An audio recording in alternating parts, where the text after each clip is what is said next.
asalaamaaleykum sama gaañi ak si leen ak jàmm ci seen site partenaire académie point carapide point com tey dañoo bëggoon a waxtaan si ni ñuy woowee mécanique de Newton wala physique de Newton la moo tax ñu naan physique de Newton daa am benn kilifa gu màgg bu ñuy woowee Sir Isaac Newton doon benn anglais boo xamante ne mu ngi judd le 25 décembre 1642 donc xam nga ne jour Noël la judd beneen boo leen di feete Noël di ngeen xalaat Sir Isaac Newton mu ngi génn àdduna le 20 mars 1727 photom laa teg nii du photom sax benn dessin boo xamante ne moom lay représenté laa teg fii nii comme ça ngeen mën ko xàmmee mu ngi tudd Sir Isaac Newton moom mooy le père de la physique de Newton moom mu ngi judd 1642 génn àdduna 1727 donc mu ngi dund lu ñu woowee 18e siècle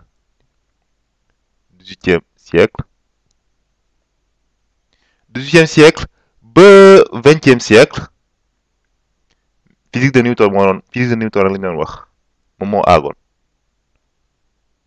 physique de Newton pendant 3 siècles physique boobu bu xamante moo doon le père de la physique de Newton physique Newton boobu noonu moom kese lañ doon wax c'est à partir du 20e siècle benn waay bu tudd Einstein mu ne Einstein yi xam ngeen seen xel di dem Einstein moo remettre en question physique de Newton joxe toutes les limites de la physique de Newton donc xam nga ne physique Newton mi nekk na nekk kilifa gu mag boo xamante ne du 10e jusqu'au 20e siècle loi yu mu génne woon loi yooyu ñoo lañ doon appliquer pendant 3 siècles donc 3 siècles c'est vraiment long donc dites-vous bien que 3 siècles c'est quelque chose de très long donc pendant 3 siècles ce sont les lois de Newton les utilisées dans le monde de la physique moo tax ñu naan le physique de Newton wala la mécanique de Newton voilà loolu benn introduction la woon pour wax leen la moo tax ñuy wax mécanique de Newton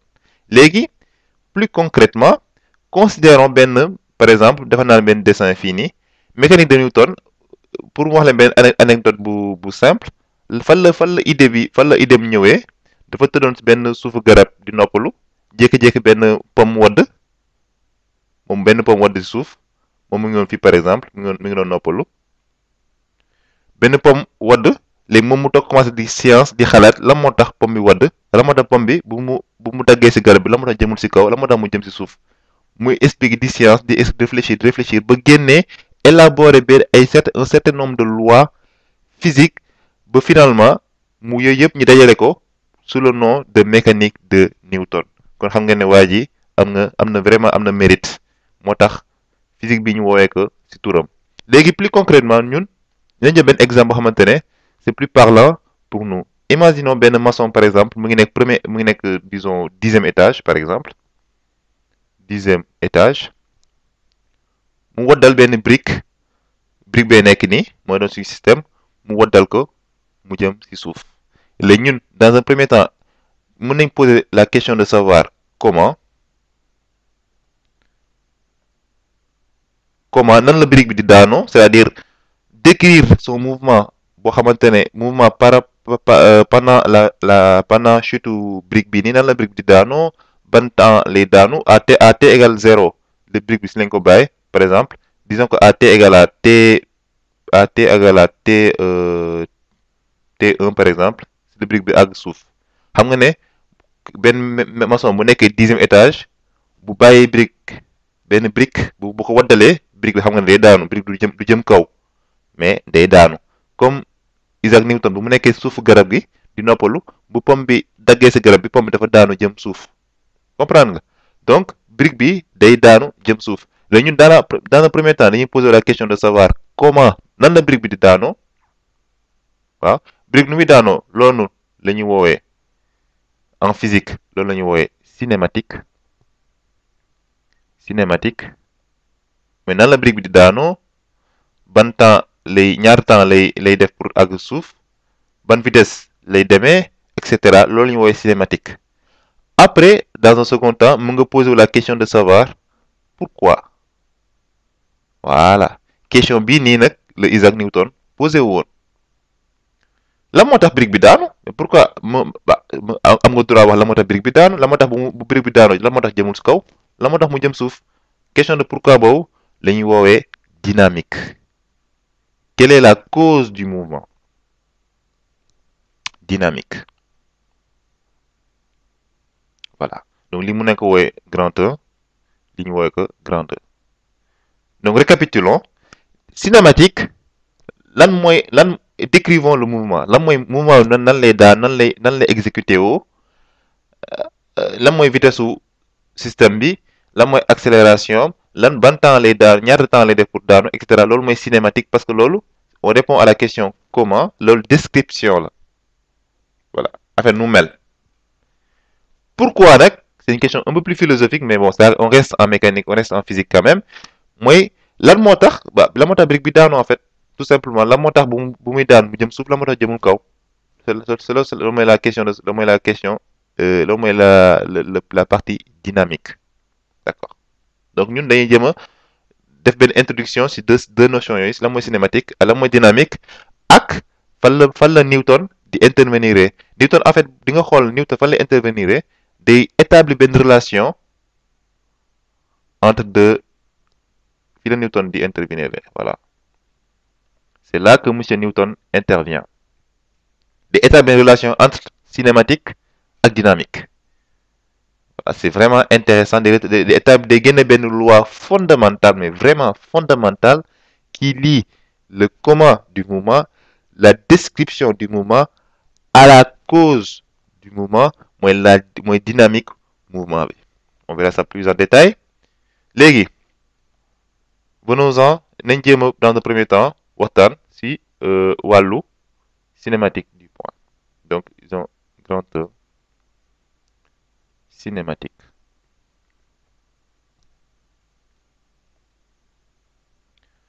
dans un cinématique ok donc da ngay considérer mën nañ considérer suñu brique bii nii bu ñëwaatee situation bii nii da am benn système muy étudier muy tudd nan muy brique système bi lañu étudier en fait muy système brique d'accord mais fu mu toll nii xam nga ne brique buy daanu benn mouvement rectiligne lay def c'est-à-dire si benn axe lay des comprendre nga léegi ñun dañuy considérer dañuy def plus généralement dañuy considérer un point M mënoon doon par exemple yaa ngi sa biir classe par exemple dañuy considérer benn point boo xamante ne daa am benn kii boo xamante ne 3D la benn mouvement boo xamante ne 3D la voilà léegi par exemple yaa ngi sa classe par exemple lii mooy repère classe bi par exemple donc xam nga ne boo nekk mouvement ñu ngi dund dans un monde à 3 dimensions donc boo koy repérer da nga ne benn repère xamante ne il y a 3 axes pour repérer n'importe quel point de l'espace ok donc considère benn weñ benn mouche par exemple buy naaw par exemple avec une certaine vitesse buy naaw par une certaine vitesse v par exemple voilà on va appeler ce point là le point géométrique on va l'appeler le point M donc il y a deux choses il y a le point géométrique mooy le point M de l'espace qui bouge pas et le point dynamique mooy point M prime boo xamante ne mooy topp la mouche fu mu dem point boobu topp ko d'accord mais bon ça on y reviendra plus tard dans d'autres vidéos pour expliquer la différence entre point géométrique et point dynamique on verra ça une prochaine fois mais pour l'instant considérons juste le point M qui est là et appelons O l'origine du repère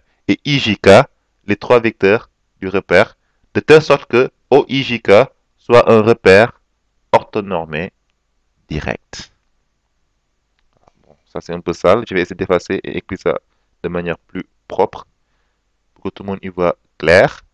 Et ça c'est le vecteur K. D'accord. Donc, situation, yaa ngi sa biir classe, yaa ngi toog quelque part, am na benn weñ buy naaw, am occupé à l'instant T,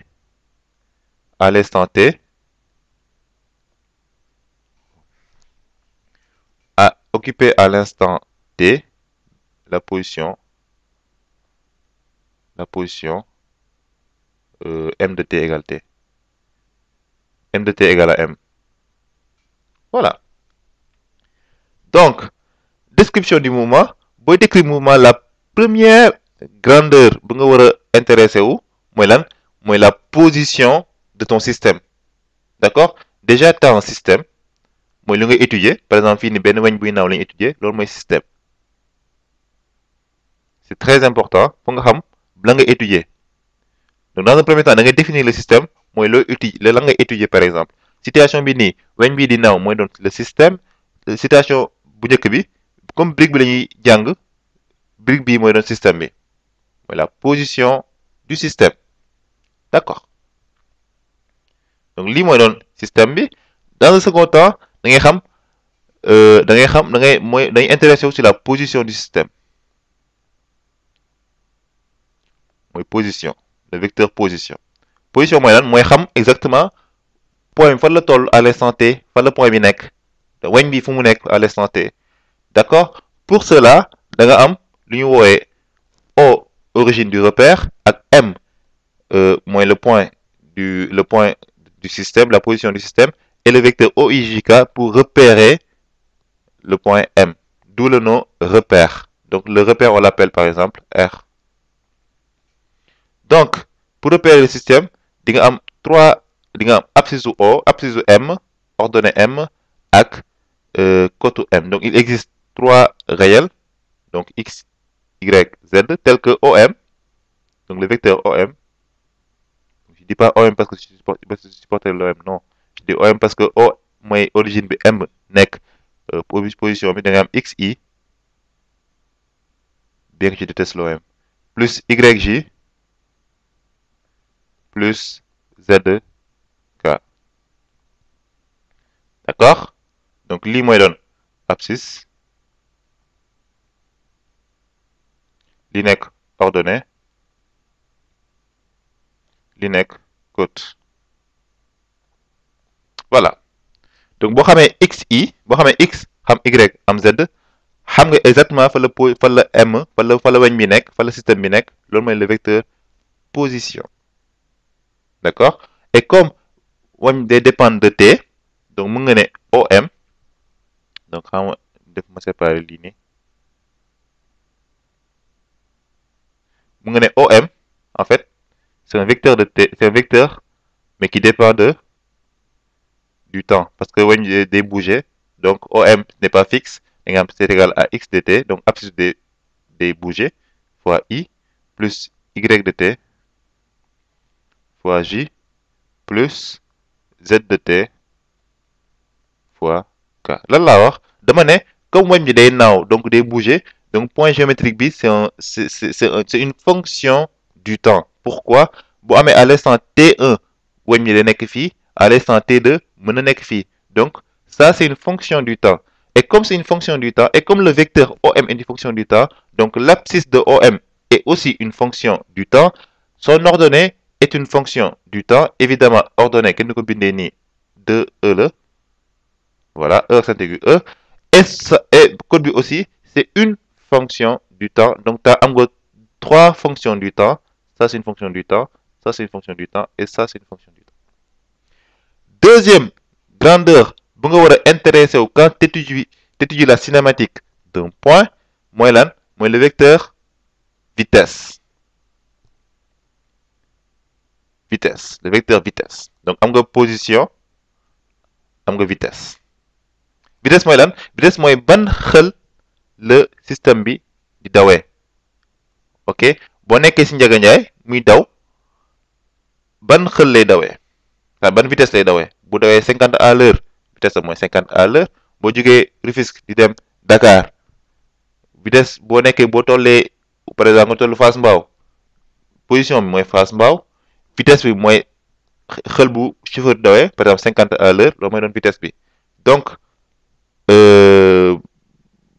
vitesse mooy doon xel, loolu mooy définition vitesse bi, mais am na propriété boo xamante ne peut-être que nga ko démontrer beneen yoon, mais jarul ñu koy démontrer que mooy lan vitesse bi en fait la vitesse, le vecteur vitesse, hein, c'est une dérivée temporelle du vecteur position. Donc c'est égal à d de OM sur d de T. Voilà, ça c'est extrêmement important. Li mooy définition vitesse. Li mooy définition vitesse. Du coup, et comme OM c'est une fonction du temps, V aussi c'est une fonction du temps. Donc c'est V de t en vitesse est égal à d de x. Boo dérivé, da ngay dérivé lépp. Ma dérivé lépp nii, bon, tu peux le faire. Donc d de x sur d de t en fonction du temps, bon, par exemple. D de x de t sur dt, i, plus d de y de t sur dt, j, plus d de z de t sur dt, k. Voilà, définition vitesse. Voilà. Mu des une troisième grandeur non moins importante, muy lan, muy le vecteur accélération. Accélérer wala décélérer. kon xam nga ne accélération da nga koy faral di dégg chauffeuru ñagañaay yi accélérer wala décélérer. Accélérer décélérer accélérer décélérer loolu mooy accélération. Accélération mooy lan, définition accélération mu ngi noter a de t par exemple c'est égal à la dérivée temporelle du vecteur vitesse d de v sur dt. loolu mooy accélération. D'accord mooy lan, oto buy démarrer par exemple disons oto baa ngi fii par exemple on représente en un carré à t égale 0. Donc x égale 0, v égale 0. mooy oto bi à l'instant t égale 0 oto bi il est au repos demagul. Mais à l'instant t égale une seconde ou à l'instant t égale une minute par exemple wala une minute oto baa ngi fii x égale d et v égale à disons 50 km/h. donc diggante oto baa ngi fii par exemple ok donc diggante fii ak fii position bi changé na mais vitesse bi aussi changé na. changement vitesse boobu nag lu muy accélérer wala loolu la ñu woowee accélération maanaam augmentation vitesse bi par rapport au temps vitesse bi dafa yokk xam nga vitesse dafay yokk donc augmentation vitesse par rapport au temps loolu mooy accélération. donc récapitulons augmentation xam nga distance bu nekkee fii à t égale 0 à t égale une minute distance day nekk fii donc distance dafa augmenter augmentation distance bi wala changement distance boobu noonu par rapport au temps loolu la ñu woowee vitesse. léegi changement vitesse par rapport au temps loolu la ñu woowee accélération. Ce qui veut dire quoi? Ce qui veut dire en prenant la formule d'avant et en dérivant par rapport au temps, on a quoi? On a a de t c'est égal à, on dérive deux fois x, d de x de t sur dt2 de i plus d2 de y de t sur dt2 de j plus d2 de z de t sur dt2 k. Ça, c'est la formule de l'accélération. Donc, pour xam cinématique d'un point, tu as besoin de trois choses. Position, abscisse x, ordonnée y, côte z. Vitesse, égale dérivée de position par rapport au temps. Et accélération, égale dérivée de vitesse par rapport au temps. Donc, avec ces trois notions-là, tu peux décrire de manière exhaustive le mouvement de M. Ok? Les partie bi partie dynamique. La mooy cause mouvement.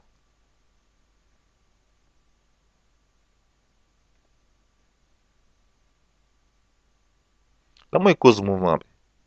Mouvement buy amee da am lu koy causer. Par exemple, boo fekkee fi boo nekkee par exemple nga nekk nii fekk par exemple benn ngandi kees nekk fii yow nga nekk fii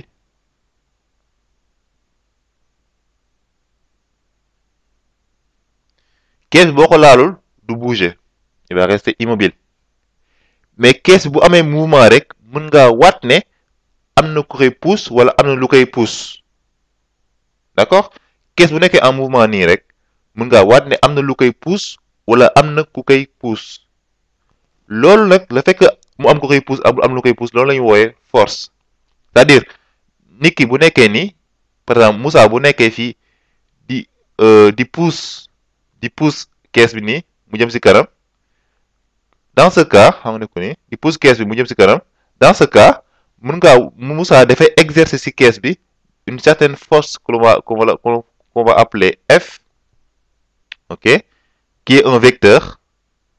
Donc force appliquée. Appliquée, il y a tout le temps quelqu'un qui applique la force, mais qui l'applique sur quelque chose. Donc force appliquée par l'individu Moussa, appliquée à quelque chose, donc à la caisse. Donc forcément, il y a deux notions importantes, appliquées par quelqu'un sur quelque chose. Tout le temps comme ça. Appliqué par Moussa à la caisse ou sur la caisse. D'accord. Donc, lu yëngu am na lu ko yëngal. Le fait que muy bouger noonu dafa appliquer benn force boo xamante ne moo tax système bi di bouger. D'accord. Donc boo jëlee benn système mu nga def inventaire des forces. Inventaire li mooy inventaire ça c'est très important ni nga dégg souvent en mécanique inventaire des forces mooy lan mooy nga répertorier toutes les forces qui s'appliquent au système disons toutes les forces qui s'appliquent donc à plus les au système pour définir quoi? Pour définir la somme des forces extérieures. Voilà. Pour définir la somme des forces extérieures. Ça, c'est extrêmement important. Donc, mouvement, le koy décrire position, vitesse, accélération. Le koy causer force. Donc, cinématique, en deux mots, c'est position, vitesse, accélération et dynamique, force. loolu mooy loolu boo amee loolu nga war boo amee benn affaire xamante ne loolu nga war a retenir lii nii kese nga war a retenir d'accord ok léegi ñëw si une fameuse relation entre cinématique et dynamique c'est là où Newton intervient kilifa bu mag bi tudd Sir Isaac Newton foofu lay intervenir en énonçant on va dire les lois de Newton qu'on verra plus tard. Donc loi de Newton. On va pas tous les voir, il y en a 3. On va pas tous les voir, donc à venir. On verra plus tard. Mais si loi de Newton y a am benn loi bu ma intéressé moom laa bëgg a introduire tey rek beneen on va en parler plus longuement mais daa am loi bu ma gën a intéressé mooy la deuxième loi de Newton li ñu woowe loi fondamentale. Les mots ont leur sens dans cette phrase. Donc, loi fondamentale de la dynamique. Mais fondamentale quoi? Loi fondamentale de la dynamique. Mooy lan? Mooy relation entre grandeur cinématique et grandeur dynamique. D'accord? Relation entre la description du mouvement et la cause du mouvement. Relation bi en deux mots, c'est extrêmement important, mais en deux mots, la mooy relation bi c'est égal lan li nga gisoon fii mooy somme sigma des forces extérieures. Je l'écris en grand parce que c'est tellement important. Sigma des forces extérieures, c'est égal à quoi? C'est égal à la masse que je vais mettre en rouge. C'est égal à la masse moins masse du système bi, en physique, c'est une grandeur physique, fois quoi? Je vais mettre en jaune, fois l'accélération du système. Ça, Il y a pas mot pour exprimer le caractère déterminant ou le caractère fondamental de cette loi. Jusqu'à toute physique, physique, physique, dépasser loi, c'est impossible. C'est impossible. S'il y a une loi à retenir en physique, c'est celle-là. Moi, j'en vois pas d'autre. Je mets au défi quiconque de me proposer une loi qui soit plus importante que celle-là. Que celle-là. Voilà. C'est la loi fondamentale de la dynamique, loi Bingo-Rediap. Il y a d'autres lois de Newton.